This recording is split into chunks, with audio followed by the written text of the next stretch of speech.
Bonjour les amis cinéphiles, aujourd'hui je voulais vous parler d'un film, très vieux film, peut-être le plus vieux film que j'ai fait pour l'instant, un film muet de 1929 qui est Loulou de George Willem Pabst.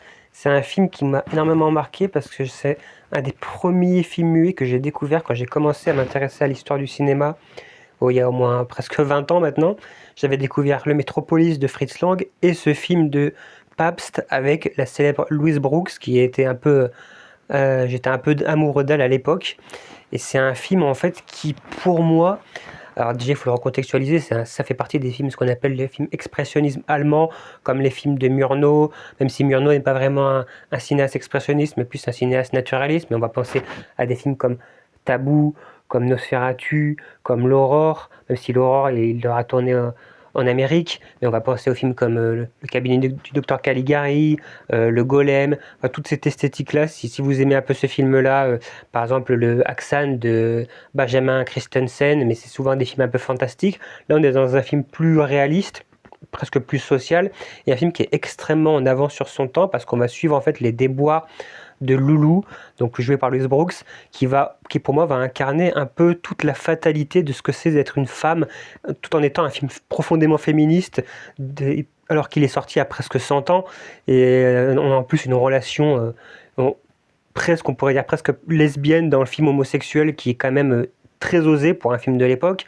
Mais on va suivre cette femme qui va être prise dans un triangle amoureux, puis ensuite qui va se prostituer, qui va finir, je ne vais pas dire comme elle finit, mais elle va rencontrer un célèbre tueur. Donc vraiment, c'est vraiment un parcours sur la féminité, dans ce qui peut arriver de plus beau, mais aussi de pire, comme si c'était vraiment une malédiction d'être une femme, mais à la fois une femme libre, condamnée par des hommes qui veulent avoir son appartenance. Il y a quelque chose de tragique que j'adore dans ce film, outre le côté muet, noir et blanc qui rend le film encore plus beau. Le film a une atmosphère que je trouve extraordinaire. Il est à la fois très cru, très réaliste socialement, mais en plus il a ce côté presque rêverie parce que toute la dernière partie qui se passe pendant le soir de Noël, moi, me fait penser à un conte de Dickens, et ça se passe à Londres en plus. Cette dernière partie avec un tueur que je ne raconterai, que je ne dirai pas, mais qui est vraiment le tueur qui déteste les femmes par excellence, hein, si vous voyez de qui je veux parler, qui va rencontrer, qui va croiser la route de Loulou, qui en plus, on a l'impression, elle, à ce moment-là du film, elle a un peu comme lâché prise, elle accepte son sort avec quelque chose de magnifique.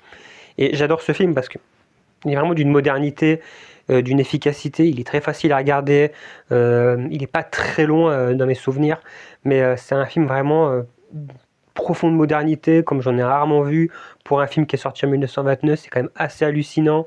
Tous les acteurs sont exceptionnels d'ailleurs.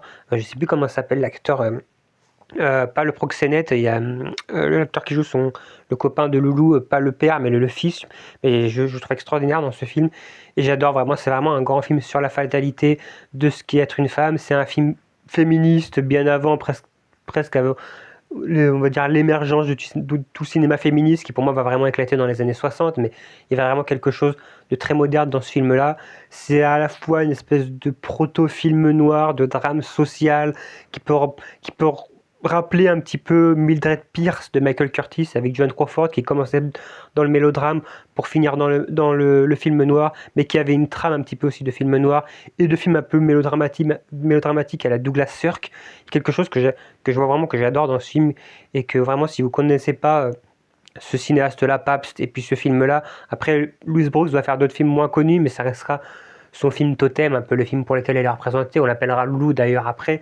C'est vraiment un film emblématique du cinéma muet. Le visage de Louise Brooks est devenu une icône de cette période-là.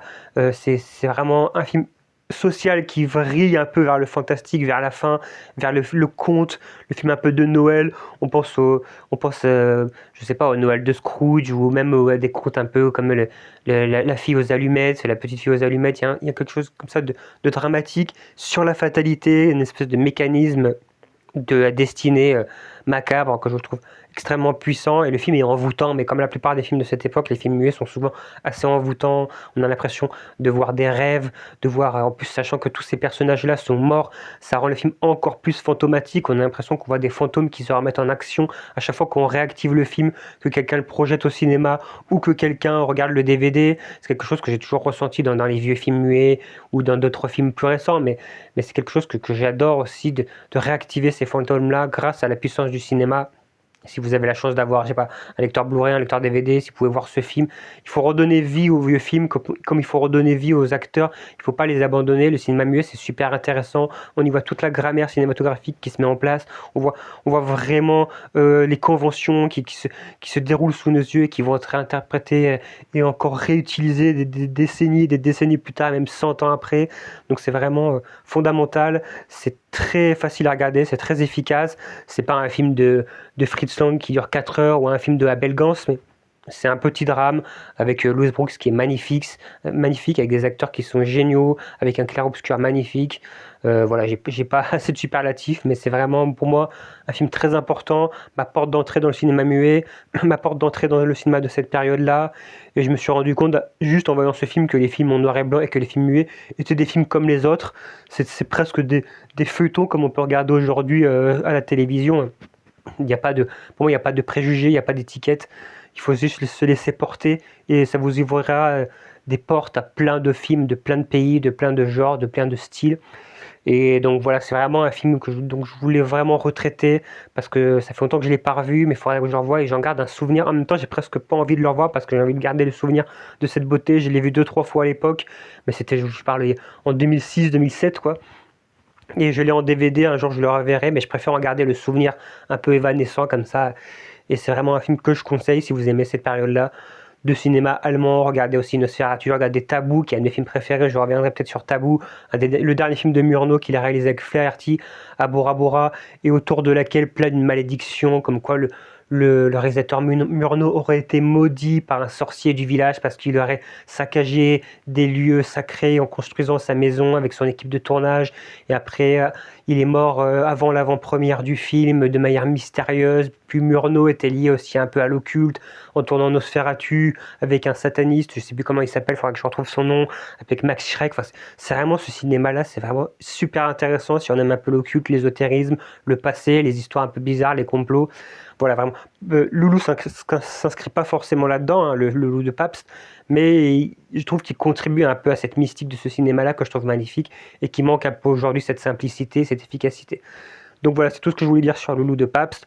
Encore une fois, je vous intime de regarder le film si vous pouvez vous le procurer. Je ne sais pas s'il est disponible sur des plateformes, je ne pense pas. Peut-être sur des plateformes comme sur Arte mais en DVD, c'est un peu rare de le trouver, je pense. En tout cas, continuez à aller au cinéma, continuez à débattre des films, des vieux films de toutes les époques. Ne vous posez pas de limites, ne mettez pas d'étiquettes sur les films. Et puis voilà, je vous encourage à aller au cinéma et de discuter entre vous, c'est ça le plus important. Moi, je vous dis à plus pour une prochaine vidéo et bonne journée.